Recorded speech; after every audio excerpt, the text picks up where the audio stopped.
L'invité du matin avec Toyota Location. Louez votre Toyota Hilux à partir de 5 500 francs par jour seulement. Bonjour Elisabeth Noir. Bonjour Nicolas. Et ce matin, vous recevez Nicolas Metzdorf, le candidat de l'Union des partis non indépendantistes dans la première circonscription. Nicolas Metzdorf, bonjour. Bonjour. Vous êtes donc présent pour le second tour des législatives qui a lieu dimanche.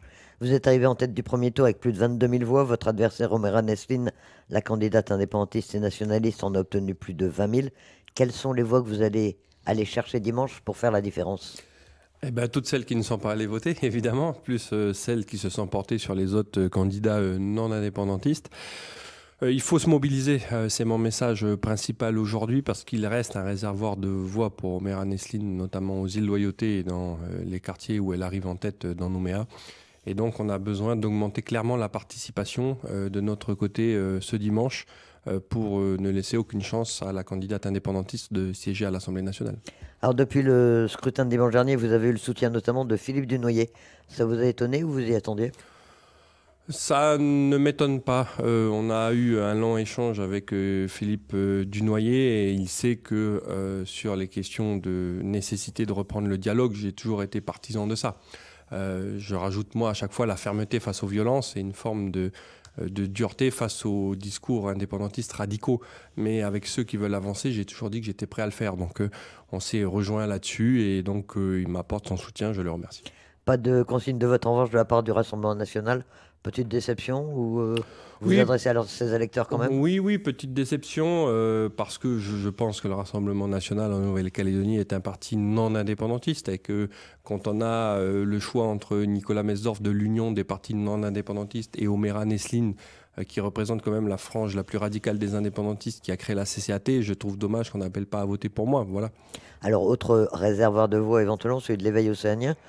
Comment convaincre ceux qui se revendiquent de la troisième fois de voter pour vous ? Moi, je respecte le choix de l'éveil océanien de ne pas donner de consigne de vote parce qu'il se place comme une troisième voie, ni indépendance, ni France. Donc, c'est leur choix et il me semble cohérent. Cependant, moi, ce que j'ai à dire à l'éveil océanien, c'est ce que j'ai dit hier soir lors du débat, c'est-à-dire que nous, on défend une Calédonie qui est multiculturelle et où toutes les communautés sont égales entre elles. On n'essaye pas de mettre une ethnie devant l'autre en Nouvelle-Calédonie. Nous, on veut vraiment l'universalisme républicain. Donc, le fait que tout le monde soit pareil, le tout le monde pareil de la première campagne législative de 2022. Donc, voilà, je sais aussi que l'électorat de l'éveil océanien se situe également dans les quartiers populaires qui ont été touchés par les émeutes et que moi, je ne serai un député qui ne va pas que faire de la revendication politique à l'Assemblée nationale, mais qui va aussi porter le besoin de relancer l'économie et donc le social en Nouvelle-Calédonie. Justement, les Calédoniens n'en peuvent plus aujourd'hui. Ça fait 8 semaines qu'a commencé ce phénomène insurrectionnel. Qu'est-ce que vous leur dites aujourd'hui ? Comment est-ce que vous pouvez arrêter ? Quel peut être votre rôle pour arrêter ce qui se passe actuellement ? Je leur dis de tenir bon parce que nous, on tient bon et moi, je tiens bon. C'est-à-dire qu'on va vivre, je pense, des moments compliqués parce qu'on a perdu 16% de notre PIB. Donc forcément qu'il y aura des conséquences économiques et donc sociales derrière, comme je le dis à chaque fois. Mais je suis plus inquiet sur le court terme que sur le moyen et long terme. C'est-à-dire que je pense qu'on va effectivement subir ces prochains mois. Tout va dépendre de notre capacité à mobiliser le soutien de l'État à Paris. Donc, c'est pour ça qu'il faut un député qui connaisse et qui se bouge dans les couloirs de l'Assemblée nationale. Mais je crois qu'on a la possibilité de rebondir. Parce que la Calédonie, elle est pleine de potentiel, elle est pleine de richesses. Et moi, si je me représente quelque part, c'est que j'ai confiance en l'avenir. Donc, je crois qu'il faut tenir bon pendant les périodes de creux de vague parce que ça va repartir. Ce sera votre priorité si vous êtes réélu de travailler à ce redressement de la Nouvelle-Calédonie ? Évidemment, parce que le quotidien des Calédoniens est aujourd'hui impacté. On a bien vu que les salariés n'auront plus de travail, n'auront plus de salaire, que les chefs d'entreprise vont être en faillite. Ça a déjà commencé.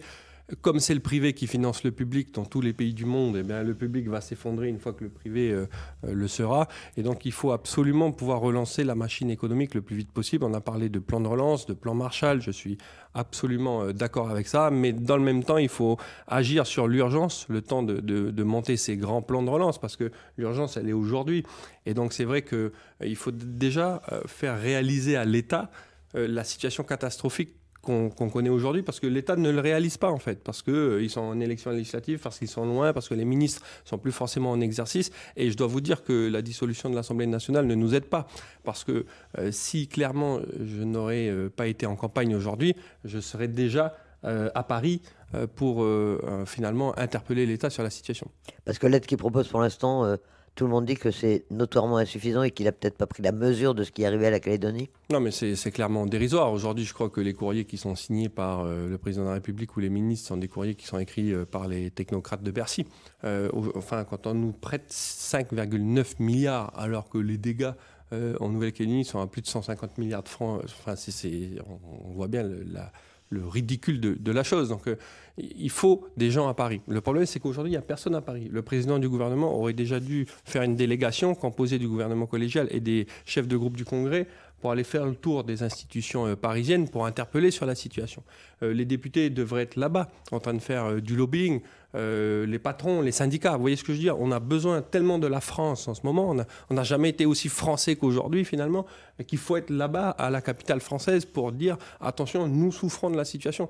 On ne s'en sortira pas si tout le monde reste en Calédonie et se plaint depuis la Nouvelle-Calédonie. Il faut que nous, responsables, on soit là-bas. Alors, j'espère pouvoir gagner dimanche et partir lundi. Alors pour revenir à la situation proprement dit, on voit bien une espèce de déni qui existe. Votre adversaire, en tout cas, répète que c'est à cause de la loi constitutionnelle sur la modification du corps électoral dont vous étiez le rapporteur, et c'est ça la cause de tout.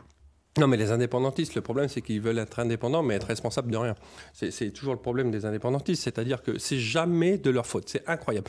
Ils créent une CCAT, le Comité de coordination des actions de terrain, qui a une phase 3 qui est la destruction de toute la Nouvelle-Calédonie. Ils annoncent partout qu'ils vont brûler Nouméa. Ils le font, et en fait, c'est pas de leur faute. C'est parce qu'il y a un texte légitime lié aux 3 référendums qui nous ont permis d'être français, qui est passé à l'Assemblée nationale. Ce texte ne fait pas partie d'un grand accord. Pourquoi? Parce que l'Union calédonienne qui a créé la CCAT n'a pas voulu signer de grand accord. Enfin, c'est incroyable. Tout est de leur faute depuis le début et ils arrivent encore à accuser les autres.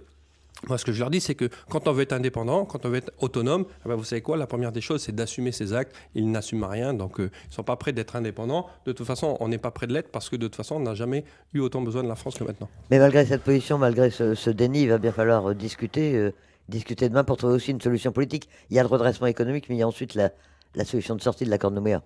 Évidemment qu'il faut discuter, mais enfin, c'est pas à nous qu'il faut le dire. On a participé à toutes les réunions de dialogue, de discussion, d'échange avec les indépendantistes lorsqu'elles ont été organisées par l'État ou même lorsqu'il y a eu des initiatives entre Calédoniens.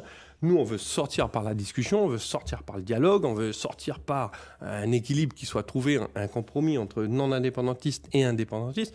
Encore faut-il que les indépendantistes le veuillent, parce qu'ils posent des préalables au retrait du texte avant la discussion. Quand on pose des préalables avant une négociation, c'est qu'on ne veut pas forcément négocier. D'un autre côté, on a Daniel Goa qui nous dit qu'il veut l'indépendance le 24 septembre. Enfin, pardon, mais je n'ai pas l'impression que ce soit nous qui soyons pas constructifs dans cette affaire-là.